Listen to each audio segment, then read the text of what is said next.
नमस्कार, स्वागत है आप सभी का। आप देख रहे हैं इकोनॉमी टुडे। मैं हूं अजय मिश्र। कारोबार जगत की तमाम खबरों पर रहती है हमारी नजर। सबसे पहले नजर डालते हैं आज की टॉप लाइंस पर। बीते साल 7.8% की बढ़त के बाद अगले 2 सालों तक भारत की अर्थव्यवस्था 6.6% की दर से बढ़ने का अनुमान। ओईसीडी की ताजा अनुमानों में पब्लिक सेक्टर से डिमांड बढ़ने से भारत की अर्थव्यवस्था में तेजी आएगी। बढ़ती घरेलू मांग के मद्देनजर अप्रैल माह में मैन्युफैक्चरिंग सेक्टर ने पकड़ी रफ्तार। एचएसबीसी मार्केट सर्वे के मुताबिक अप्रैल में पीएमआई इंडेक्स 58.8 के स्तर पर 3.5 सालों में सबसे ज्यादा तेजी से बढ़ी है मैन्युफैक्चरिंग सेक्टर में डिमांड। ऑटो सेक्टर ने अप्रैल माह में पकड़ी रफ्तार। त्योहार और शादियों के सीजन में दुपहिया वाहनों की बिक्री में जबरदस्त इजाफा।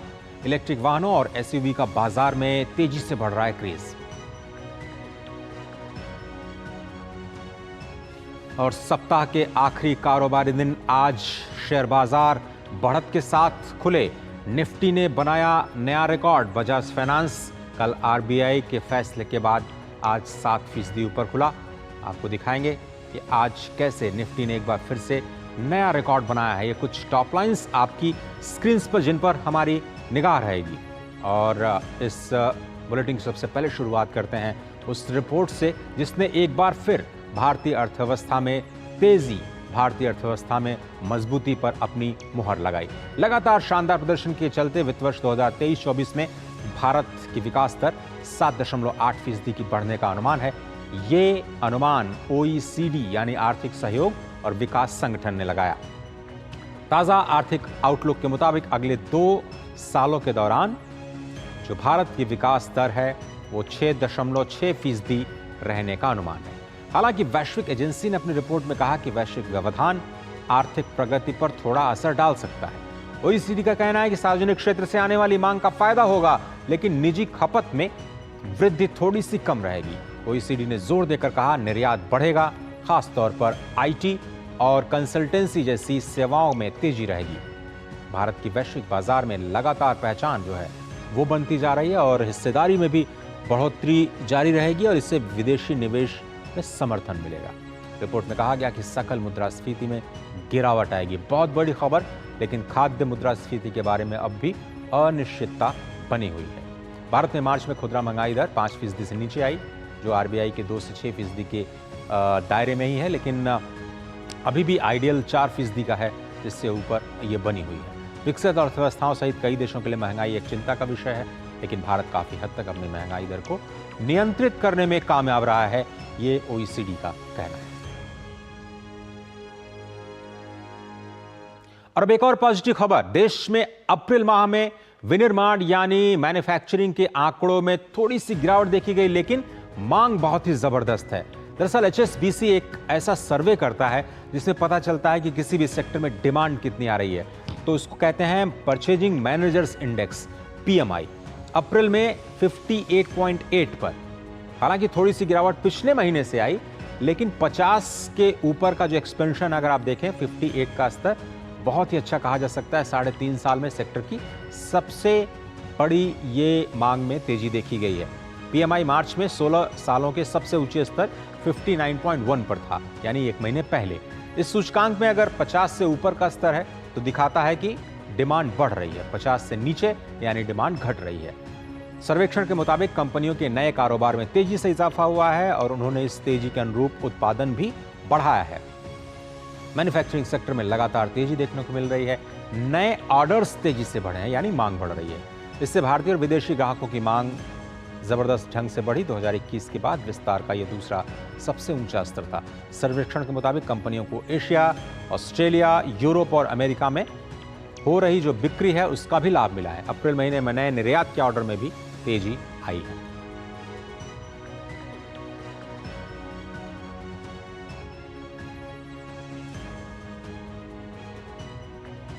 और केंद्र और राज्य के जीएसटी अधिकारियों की आज एक महत्वपूर्ण बैठक होने जा रही है। समाचार एजेंसी पीटीआई की खबर के मुताबिक राजस्व सचिव संजय मल्होत्रा इस बैठक की अगुवाई करेंगे। इस बैठक में फेक रजिस्ट्रेशन समेत कई तकनीकी मुद्दों पर चर्चा होने की संभावना है। बैठक में केवल इनपुट टैक्स क्रेडिट क्लेम करने के लिए जो कंपनियां बनाई जा रही हैं उन पर नकेल कैसे कसी जाए उसकी भी तैयारी है। इस बैठक पर हमारी निगाह रहेगी। लेकिन आज की बड़ी खबर बाजारों से आ रही है। बाजारों में देखें तो गिफ्ट निफ्टी से जो शुरुआती रुझान मिले थे उसने एक बार फिर से अनुमानों को धता बताते हुए निफ्टी ने एक बार फिर से नया रिकॉर्ड बनाया है। गिफ्ट निफ्टी में भले ही आपको 8 अंकों की गिरावट दिखाई दी, लेकिन आज सेंसेक्स और निफ्टी की ओपनिंग ने एक बार फिर से तेजी का रिकॉर्ड बनाया। 74,997 करीब 75,000 के आसपास सेंसेक्स ओपन होता हुआ और निफ्टी एक बार फिर से ऑल टाइम हाई बनाता हुआ 22,760 का स्तर 112 अंक ऊपर। थोड़ी देर पहले ये आंकड़ा हमें दिखाई दिया। आज के टॉप गेनर्स, उन पर निगाह डालें तो बजाज फाइनेंस सबसे ज्यादा 7% की तेजी के साथ कारोबार कर रहा है। बजाज फिनसर्व भी करीब 6% की तेजी के साथ कारोबार करता हुआ नजर आ रहा है। Shriram finance, NTPC, ICICI bank और खबर जिसकी हम चर्चा कर रहे थे कि आरबीआई ने बजाज फाइनेंस पर लगे बैन को हटा दिया है, जिसके बाद ये जबरदस्त तेजी दिखाई दी है। आज के टॉप लूजर्स शुरुआती कारोबार में पावर ग्रिड, कोल इंडिया, टेक महिंद्रा, भारतीय एयरटेल और हीरो मोटोकॉर्प पर थोड़ा सा दबाव आज के शुरुआती कारोबार में दिखा। ग्लोबल मार्केट अपडेट्स में ये डेरिवेटिव के आंकड़े, डाउ जोन्स फ्यूचर्स, एस&पी 500 और नैस्डैक के डेरिवेटिव्स के आंकड़े स्क्रीन पर आपके। तेजी का माहौल अमेरिका के तीनों प्रमुख बाजारों में। लंदन के बाजार में तेजी है, फ्रांस के बाजार में गिरावट, जर्मनी के बाजार में भी आज थोड़ी गिरावट देखने को मिली। एशियाई बाजारों की बात करें तो मिला जुला रुख देखने को मिल रहा है। जापान में थोड़ी सी नरमी दिखाई दे रही है, 37 अंकों की गिरावट, जबकि हैंगसेंग और कॉस्पी यानी कोरिया के इंडेक्स में तेजी का माहौल बना हुआ है।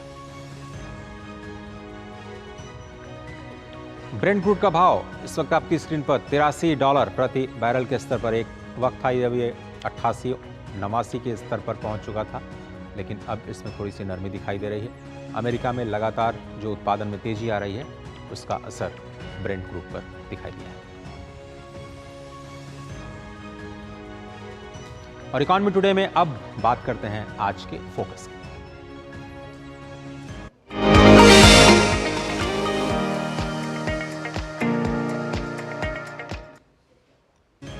त्योहारों और शादियों के सीजन में ऑटोमोबाइल की मांग बढ़ने से अप्रैल माह में गाड़ियों की बिक्री में इजाफा देखा गया। सबसे ज्यादा उछाल दुपहिया वाहनों की बिक्री में देखा गया। इलेक्ट्रिक कार्स और एसयूवी फिलहाल इस सीजन की पहली पसंद बने हुए हैं। आइए देखते हैं ये रिपोर्ट।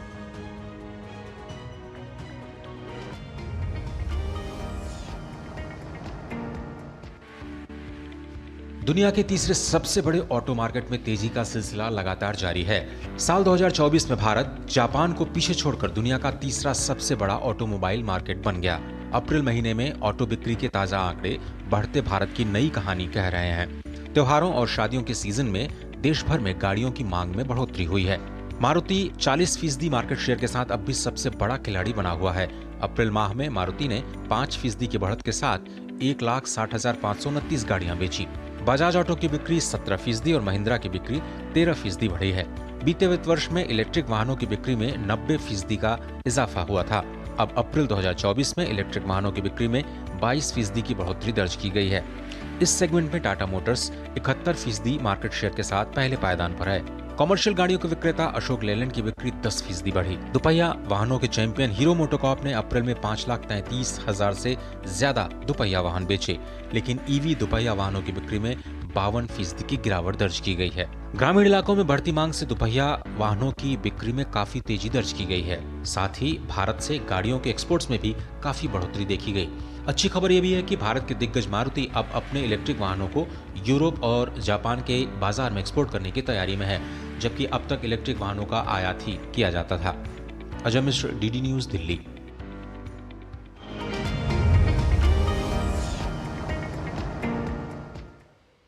और ऑटोमोबाइल सेक्टर पर बात करने के लिए हमारे साथ जुड़े हैं राजेश मेनन, जो कि महानिदेशक हैं society of Indian automobile manufacturers association यानी सीएम के। आपका बहुत बहुत धन्यवाद राजेश, वक्त निकालने के लिए। फैंटास्टिक ईयर रहा पिछला, अगर हम देखें 23-24, और पहले महीने के अब आंकड़े हमारे सामने हैं, क्या ट्रेंड नजर आते हैं राजेश जी आपको? अगर आप जैसा आपने बोला लास्ट फाइनेंशियल ईयर बहुत अच्छा ग्रोथ दिखा, सारे सेगमेंट्स में ग्रोथ दिखा। वही ट्रेंड अब दिख रहा है, अप्रैल महीने में भी दिख रहा है, साफ दिख रहा है। पैसेंजर व्हीकल क्योंकि पिछले साल जो है सबसे ज़्यादा ग्रोथ था, हाईएस्ट एवर ग्रोथ सेल्स था, तो बेस ज़्यादा है। इस कारण अगर आप परसेंटेज देखोगे तो 2% ग्रोथ करीबन दिखेगा, पर उसके बावजूद भी ग्रोथ है पीवीस में। और टू व्हीलर्स में तो बहुत अच्छा ग्रोथ दिख रहा है, और जनवरी महीने से हमको टू व्हीलर्स में काफ़ी अच्छा ग्रोथ दिखा जा रहा है। वो मोमेंटम कंटिन्यू हो रहा है टू व्हीलर्स में। Three wheelers and commercial vehicles में भी अच्छा ग्रोथ दिख रहा है। सो ऑल इन ऑल अच्छा ग्रोथ चारों सेगमेंट में ऑटोमोबाइल सेक्टर में जारी जारी है, और पॉजिटिव सेंटीमेंट दिख रहा है, और वो आगे अच्छा ही होगा। और राजेश जी, लेकिन इसके पीछे की वजह क्या मानते हैं? ऑटोमोबाइल सेक्टर में इस वक्त वो कौन से ट्रेंड्स हैं जो लगातार डिमांड को बढ़ावा दे रहे हैं? वो कौन से फैक्टर्स हैं जो लगातार आपके डिमांड को बढ़ा रहा है? सी बेसिकली तीन चार चीज़ें बोलते हैं हम जी लोग। जी। पहला कि ओवरऑल इकोनॉमी में आप देख रहे हैं अच्छा ग्रोथ, आपने खुद बताया, कुछ आंकड़े आंकड़े दिखाए जिससे साफ दिख रहा है कि इकोनॉमी इकोनॉमी के पैरामीटर्स का परफॉर्मेंस अच्छा है। तो जब ओवरऑल इकोनॉमी अच्छा रहेगा तो ऑब्वियसली सेक्टर ऑटोमोबाइल सेक्टर करीबन करीबन 40% मैन्युफैक्चरिंग जीडीपी का परसेंटेज है, तो automobile sector obviously will do well. तो एक वो है। दूसरा जैसे मैंने कहा जनवरी से टू व्हीलर सेल्स में अच्छी बढ़ोतरी दिख रही है। उसका साफ मतलब है कि रूरल डिमांड में अब पिकअप नज़र आ रहा है, जो पहले नज़र नहीं आ रहा था।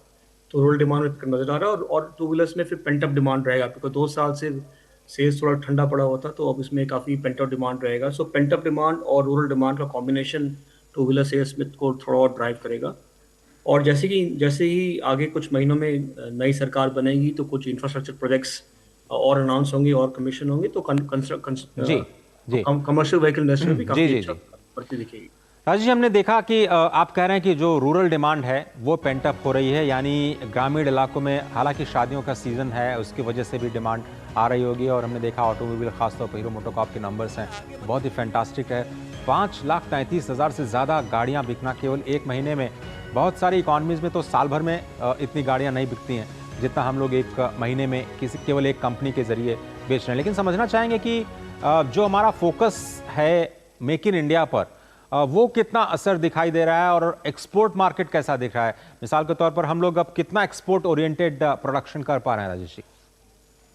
ऐसा है कि टू व्हीलर सेल्स में हमारे जो इंडस्ट्री के जो एक्सपोर्ट्स है वो काफ़ी अच्छा है। काफ़ी पिछले 2 साल से, इनफैक्ट एक साल पहले हमारे हाईएस्ट एवर एक्सपोर्ट्स था टू व्हीलर इंडस्ट्री में। हम्म।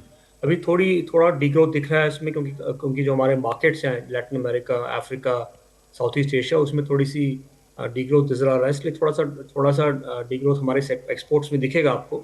बट उसमें बहुत डिमांड है, और उसमें भी बहुत तेजी से उसमें डिमांड वापस आएगा। और कार्स में भी थोड़ा ग्रोथ दिख ही रहा है, और कोशिश ये रहेगी कि हम अपने एक्सपोर्ट्स को और बढ़ाएं। हम लोग को और एग्रेसिव होना होगा, और यही कोशिश रहेगी कि अगले 3 या 4 साल में हम लोग एक्सपोर्ट्स में और डोमिनेंट प्लेयर बने। डोमेस्टिक में तो खैर हमारे नंबर्स बहुत ज़्यादा हैं, ऑलरेडी हैं, बट कोशिश ये रहेगी कि एक्सपोर्ट में भी हम डोमिनेंट प्लेयर बने। और बाजार की पसंद क्या थोड़ी सी बदल रही है राजेश, ये देखते हुए कि अब लोग एसयूवीज में ज़्यादा दाव लगाना चाहते हैं, वो पहली पसंद बनकर आ रही है? स्मॉल कार्स का सेगमेंट थोड़ा श्रिंक हो रहा है, या फिर आपको लगता है कि ये एक नया ट्रेंड है और वापस भारत फिर से स्मॉल कार्स की तरफ जाएगा? एसयूवीज में जैसे जैसे अगर देखेंगे लास्ट फाइनेंशियल ईयर का एंड डेटा देखेंगे, करीबन करीबन 60% सेल्स एसयूवीज की, यूटिलिटी व्हीकल्स की हुई है। तो पहले जैसे कि ज़्यादातर कार्स स्मॉल कार्स की होती थी, अभी साफ दिख रहा है कि प्रेफरेंस जा रहा है एसयूवीज पे। सो क्लियरली मार्केट में एक बदलाव आया है, और ये कुछ महीनों से चल रहा है, कुछ करीबन 1 डेढ़ साल से ये बदलाव नज़र आ रहा है। और प्रेफरेंस ज़्यादातर एसयूवीज में जा रहा है, कार मार्केट। हम्म। अब जब आपके जो मेंबर्स हैं सीआईएम के, अगर उनसे बात होती है तो कौन से इश्यूज हैं जो अभी थोड़ा सा परेशान कर रहे हैं ऑटोमोबाइल सेक्टर को? अगर इसमें तेजी बरकरार रखनी है तो कौन सी पॉलिसी पैरामीटर्स हैं जहां पर सरकार से आपको मदद चाहिए, या फिर क्या कुछ बदला जाना चाहिए जिससे हम अभी थर्ड पोजीशन पे हैं पूरे वर्ल्ड में और हम इस पोजीशन को और इम्प्रूव कर पाएं? सी ब्रॉडली क्या है कि ऑफकोर्स जैसे जैसे आपने भी बताया पहले कि इकोनॉमी ओवरऑल इकोनॉमी अच्छा चल रहा है, तो ऑब्वियसली इंडस्ट्री भी ग्रो करेगा। पर हमारे हमारे लिए 3 या 4 पैरामीटर बहुत ज़रूरी होता है। पहला पैरामीटर होता है कि इंफ्रास्ट्रक्चर में जो प्रोजेक्ट्स हैं, उसमें जो बढ़ोतरी है वो जारी रहनी चाहिए। पिछले 2 बजट में इसमें काफ़ी ज़्यादा फोकस था। उम्मीद है कि जो जुलाई में जो बजट आएगा उसमें फोकस जारी जारी रहेगा। तो जितना ज़्यादा फोकस इंफ्रास्ट्रक्चर में रहेगा उतना ज़्यादा आप देखेंगे कि रूरल इकोनॉमी में भी फ़र्क पड़ेगा। तो जैसे जो हमारे कमर्शियल व्हीकल्स हैं, जो हमारे टू व्हीलर्स हैं, उस सब में काफ़ी काफ़ी ज़्यादा इम्पैक्ट रहेगा। तो कोशिश ये रहेगी कि रूरल इकोनॉमी स्ट्रेंथन रहे, और इंफ्रास्ट्रक्चर प्रोजेक्ट्स कमीशन हो, और ओवरऑल इकोनॉमी जो है इसी तरह आगे बढ़ती रहे। क्या आपको कॉस्ट पे प्रेशर दिख रहा है राजेश आगे जाते हुए? ऑटोमोबाइल कंपनी से जब आप बात करते हैं तो क्या उनके इनपुट प्राइसेस पर थोड़ा सा असर दिख रहा है? आने वाले समय में क्या आपको लगता है कि ऑटोमोबाइल सेक्टर में प्राइस राइज की संभावना है, या फिर कमोबेश कीमतें स्थिर रहने जा रही हैं? कीमतों के बारे में अभी बोलना क्या पक्का नहीं कह सकते, क्योंकि थिंग्स आर बिट अनसर्टन।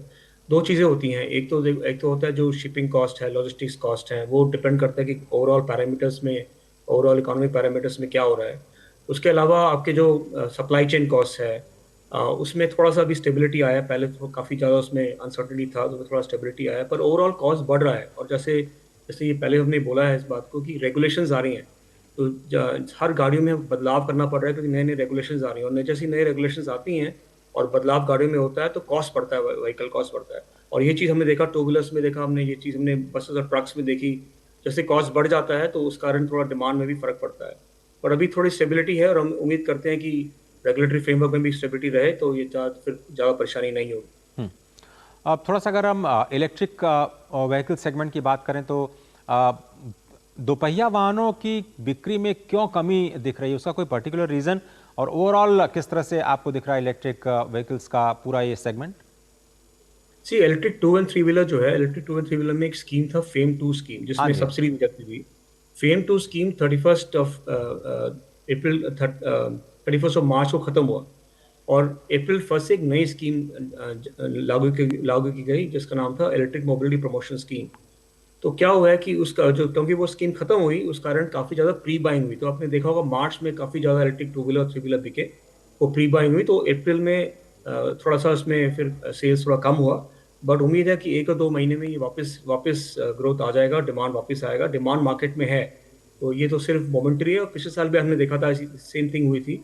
जब जब सब्सिडी में थोड़ा बदलाव आया था तो सेल्स थोड़ी गिरी, पहले प्री बाइंग हुई, सेल्स बढ़ी, फिर थोड़ी गिरी, फिर दोबारा स्टेबल हुआ। तो इलेक्ट्रिक टू थ्री व्हीलर में उम्मीद है कि अभी करीबन 5% इलेक्ट्रिक व्हीकल जो है, वो जो टू व्हीलर सेल्स है, जो इलेक्ट्रिक व्हीकल सेल्स है, वो और बढ़ेगी। तो मोमेंटम जारी रहेगा, और अच्छी अच्छी ग्रोथ देखने को मिलेगी। लेकिन सब्सिडीज क्या अब बिल्कुल खत्म करने जा रही है, उसका थोड़ा सा नेचर चेंज हो गया है?